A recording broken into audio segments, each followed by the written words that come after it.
আলহামদুলিল্লাহি রাব্বিল আলামিন ওয়াসসালাতু ওয়াসসালামু আলা রাসূলিহি ওয়া আলা আলিহি ওয়া সাহবিহি আজমাইন। আম্মা বাদ। আমরা আলোচনা করছি পবিত্র কোরআনুল কারীমের হক। আজকের আলোচনা করব ষষ্ঠ হক, 6 নম্বর হক, পবিত্র কোরআনের হক। তা হলো আল আমালু বিল কোরআন, কোরআনের মাধ্যমে আমাল করা। অর্থাৎ পবিত্র কোরআনকে আমরা শুধু তেলাওয়াত করলে হবে না। আল্লাহ সুবহানাহু ওয়া তাআলা পবিত্র কোরআন শুধুমাত্র তেলাওয়াতের জন্য পাঠাননি, শুধুমাত্র সেটাকে আমাদের ঘরে সাজিয়ে রাখার জন্য পাঠাননি, শুধুমাত্র সেটাকে সম্মান করার জন্য আল্লাহ সুবহানাহু ওয়া তাআলা আমাদেরকে দেননি, নিজের আলমারিতে গুছিয়ে রাখার জন্য আল্লাহ সুবহানাহু ওয়া তাআলা তা আমাদের নবীর উপরে অবতীর্ণ করেননি। 23টা বছর ধরে পবিত্র কোরআনকে আল্লাহ সুবহানাহু ওয়া তাআলা এমনি অবতীর্ণ করেননি। তিনি চাইলেই একদিনে অবতীর্ণ করতে পারতেন, একটা সময়ে অবতীর্ণ করতে পারতেন, কিন্তু আল্লাহ সুবহানাহু ওয়া তাআলা এখানে দীর্ঘ সময় নিয়ে অর্থাৎ 23টা বছর ধরে পবিত্র কোরআনকে অবতীর্ণ করেছেন। তার কারণ কি? তার সবচেয়ে বড় হিকমা হলো যে মানুষ সেটাকে গ্রহণ করবে অন্তরে এবং আমালে। আর এটাই হচ্ছে পবিত্র কোরআনের হক, যে পবিত্র কোরআনকে আমরা বুঝব এবং তদ অনুযায়ী আমরা আমাল করব। এই মর্মে আল্লাহ সুবহানাহু ওয়া তাআলা পবিত্র কোরআনে উল্লেখ করেছেন, ওয়াহাদা কিতাবুন আনজালনাহু মুবারাকুন। এইটা হচ্ছে একটি কিতাব যা আমি আল্লাহ সুবহানাহু ওয়া তাআলা তা অবতীর্ণ করেছি, এটি বরকতময় কিতাব। ফাত্তাবিউ, সুতরাং তোমরা সকলেই এই কোরআনের অনুসরণ করো। ওয়াত্তাকু, এবং তোমরা আল্লাহ সুবহানাহু ওয়া তাআলাকে ভয় করো। লাআল্লাকুম তুরহামুন, তোমাদের প্রতি যাতে করে রহম করা হয়। এই আয়াতে আল্লাহ সুবহানাহু ওয়া তাআলা একটি অংশ উল্লেখ করলেন, তা হচ্ছে ফাত্তাবিউ, তোমরা সকলে কোরআনের অনুসরণ করো। তাহলে কোরআনের একটি হক, অধিকার হচ্ছে পুরো পৃথিবীর মানব জাতির উপরে যে সকলে কোরআনের অনুসরণ করবে। এরপরে আয়াত সূরা আরাফের 3 নম্বর আয়াতে আল্লাহ সুবহানাহু ওয়া তাআলা উল্লেখ করেছেন, সেখানে বলা হয়েছে ইত্তাবিউ মা উনজিলা ইলাইকুম মির রাব্বিকুম, তোমরা অনুসরণ করো তার যা তোমাদের প্রতিপালক তোমাদের প্রতি অবতীর্ণ করেছেন। ওয়ালা তাত্তাবিউ মিন দুনিহি আউলিয়া, এবং আল্লাহ সুবহানাহু ওয়া তাআলাকে ছাড়া অন্য কোনো অলি আউলিয়ার অনুসরণ করো না। কলিলাম মা তাযাক্কারুন, তোমরা অল্পই মানুষ এমন রয়েছে যারা উপদেশ গ্রহণ করে থাকো। এখানে পবিত্র কোরআন আমাদেরকে যে বিষয়টি উল্লেখ করলো তা হচ্ছে ইত্তাবিউ মা উনজিলা ইলাইকুম মির রাব্বিকুম, তোমরা তার অনুসরণ করো তোমাদের প্রতিপালকের পক্ষ থেকে তোমাদের প্রতি যা অবতীর্ণ হয়। অর্থাৎ এই আয়াত স্পষ্ট প্রমাণ করে, কোরআন আমাদেরকে নির্দেশ করে যে তোমরা কোরআনের অনুসরণ করো।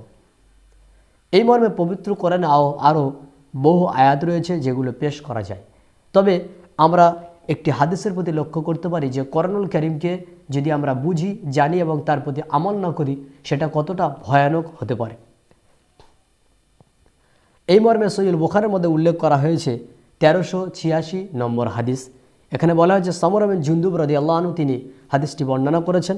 তিনি বলছেন যে কানা নবী সাল্লাল্লাহু আলাইহি ওয়াসাল্লাম ইযা সাল্লা সালাতান আকবালা আলাইনা বিওয়াজহিহি, রাসূলুল্লাহ সাল্লাল্লাহু আলাইহি ওয়াসাল্লাম তিনি যখনই আমাদেরকে নিয়ে সালাত আদায় করতেন তখনই তিনি আমাদের দিকে ঘুরে বসতেন সালাম ফেরানোর পরে। এমত অবস্থায় আল্লাহ রাসূল প্রায় এমন করতে, হঠাৎ একদিন তিনি ফজরের সালাত আদায় করে আমাদের দিকে ঘুরে বসলেন আর বললেন, মান রাআ মিনকুমুল লাইলা রুইয়া, তোমাদের মধ্যে আজকে রাতে কে স্বপ্ন দেখেছো? ক্বালা, সাহাবা তিনি বলছেন, ফাইন রাআ আহাদুন ক্বাসাহা, যদি আমাদের মধ্যে কোনো ব্যক্তি স্বপ্ন দেখতেন আল্লাহ রাসূলকে বলতেন, তো আল্লাহ নবী সাল্লাল্লাহু আলাইহি ওয়াসাল্লাম সেটাকে তাআবিল করতেন। তো সেদিনে আমাদের মধ্যে কোনো ব্যক্তি স্বপ্ন দেখেনি। আল্লাহ নবী আমাদেরকে জিজ্ঞাসা করলেন যে তোমাদের মধ্যে আজকের কে স্বপ্ন দেখেছো? তো আমরা কেউ দেখেনি। এমত অবস্থায় আমরা বললাম যে আমরা আজকের কেউ স্বপ্ন দেখেনি। ফাকালা, তখন আল্লাহ রাসূল সাল্লাল্লাহু আলাইহি ওয়াসাল্লাম বলছেন, লাকিন্নী রাআইতু লাইলা রাজুলাইন আতায়ানি, কিন্তু আল্লাহ রাসূল সাল্লাল্লাহু আলাইহি ওয়াসাল্লাম বলছেন আমি আজকের একটা স্বপ্ন দেখেছি যে আমার নিকটে 2 জন ব্যক্তি এলেন। ফাআখাযা বিয়াদাই, তারা দুজনে আমার দুটো হাত ধরলো। ফাআখরাজানি, অতঃপর দুজনে আমাকে বের করে নিয়ে গেল ইলা আরদিল মুকাদ্দাসা, অর্থাৎ একটা বিরাট ময়দানের দিকে, পবিত্র মাঠের দিকে। ফাইদা রাজুলুন জালিসুন, সেখানে অনেকগুলো দৃশ্য দেখানো হলো। তার একটি দৃশ্য হচ্ছে যে একজন ব্যক্তি সেখানে রয়েছে বসা অবস্থাতে। রাজুলুন কায়েমুন বিয়াদিহি কুল্লুবুন মিন হাদিদ, আর তার পাশে একজন ব্যক্তি রয়েছে দাঁড়িয়ে, যার হাতে রয়েছে লোহার হাতল, যেটা হচ্ছে লোহার। এভাবে করে আল্লাহ নবী সাল্লাল্লাহু আলাইহি ওয়াসাল্লাম অনেক দৃশ্য দেখলেন। তার একটি দৃশ্যের মধ্যে রাসূলুল্লাহ সাল্লাল্লাহু আলাইহি ওয়াসাল্লাম দেখলেন যে একজন ব্যক্তি রয়েছে চিত হয়ে শুয়ে আলা রজুলিন মুস্তাজঈন আলা কফাহু, ওই ব্যক্তি চিত হয়ে শুয়ে আছে। রজুলুন কাইমুন আলা রাসি বিফিহরিন, আর তার পাশে একজন ব্যক্তি দাঁড়িয়ে আছে, তার হাতে রয়েছে একটি পাথর। আও সখরিন ফায়াসদাখু বিহি রাসাহু, যে ব্যক্তি শুয়ে আছে এই ব্যক্তির মাথাকে পাথর দিয়ে মেরে ফাটিয়ে দেওয়া হচ্ছে। ফাইদা দারাবাহু তাদাদাহাল হাজার, যখন এই ব্যক্তির মাথাতে পাথর মারা হয় পাথরটা অনেক দূরে ছিটকে চলে যায়।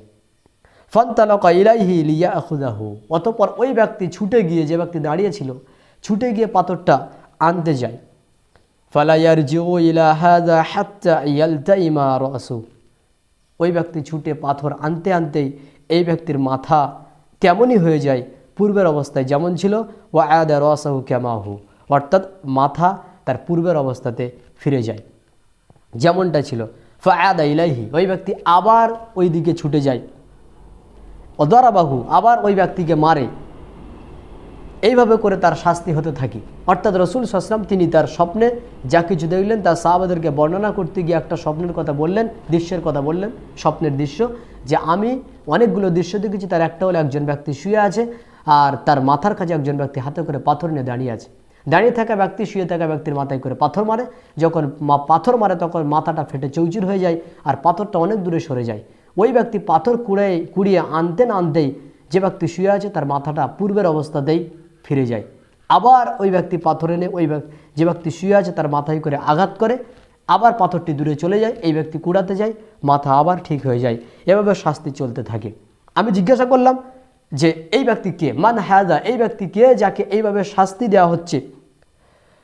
অতঃপর আমাকে অনেক দৃশ্য দেখানোর পরে এই ব্যক্তির বিষয়ে বলা হলো আল্লাযী রাআইতাহু ইউশদাখু রাসাহু, আপনি যে ব্যক্তিকে দেখলেন ইউশদাখু রাসুহু, যে ব্যক্তির মাথাকে ফাটিয়ে দেওয়া হচ্ছে, মাথাকে চূর্ণ বিচূর্ণ করে দেওয়া হচ্ছে, ওই ব্যক্তিকে ফারাজুলুন আল্লামাহুল্লাহুল কুরআন, এই ব্যক্তি হচ্ছে অমুক ব্যক্তি যাকে আল্লাহ সুবহানাহু ওয়া তাআলা কোরআনের ইলম দিয়েছিলেন। ফানামা আনহু বিলাইল, ওই ব্যক্তি কোরআনের ইলম অর্জন করার পরেও রাত্রে ঘুমিয়ে থাকতো। ওয়ালাম ইয়ামাল ফিহি বিন্নাহার, এবং দিনের বেলা ওই ব্যক্তি আমাল করতো না। এই কারণে তার সাজা হচ্ছে এমন। ওয়ায়ুফআলু বিহি ইলা ইয়াউমিল কিয়ামা, আর বারজাকে জিন্দেগিতে এই ব্যক্তি এই সাজা দেওয়া হবে কিয়ামত পর্যন্ত। বারজাকে জিন্দেগিতে এই ব্যক্তিকে সাজা দেওয়া হবে কিয়ামত পর্যন্ত। বন্ধুরা, উক্ত হাদিস থেকে সহিহ বুখারী 1386 নম্বরের হাদিস থেকে আমরা কি বুঝলাম? যদি কোনো ব্যক্তি কোরআনের ইলম অর্জন করে, কোরআন সম্পর্কে জানে, অতঃপর ওই ব্যক্তি আমল না করে, তার শাস্তি হচ্ছে বারজাক জিন্দেগিতে মাথাকে মেরে ফাটিয়ে দেওয়া হবে। তাহলে এই হাদিস থেকে স্পষ্ট প্রমাণ হয় যে কোরআনুল কারীমকে শুধু শেখা কোরআনের উদ্দেশ্য নয়। কোরআনকে 23 বছর ধরে অবতীর্ণ করে মানুষের বাড়িতে গুছিয়ে রাখা, এটা কোরআনের উদ্দেশ্য নয়, এটা কোরআনের হক আদায় হলো না। বরং কোরআনের হক হচ্ছে তাকে জানা এবং সেই অনুযায়ী আমল করা। কাজে আমরা প্রত্যেকে যারা কোরআনকে জানি, কোরআনকে বুঝি, এবং যারা জানি না, যারা বুঝি না, প্রত্যেকে বুঝে সুঝে কোরআনের প্রতি আমল করার চেষ্টা করি, কেন এটা হচ্ছে কোরআনের হকের মধ্যে একটি হক।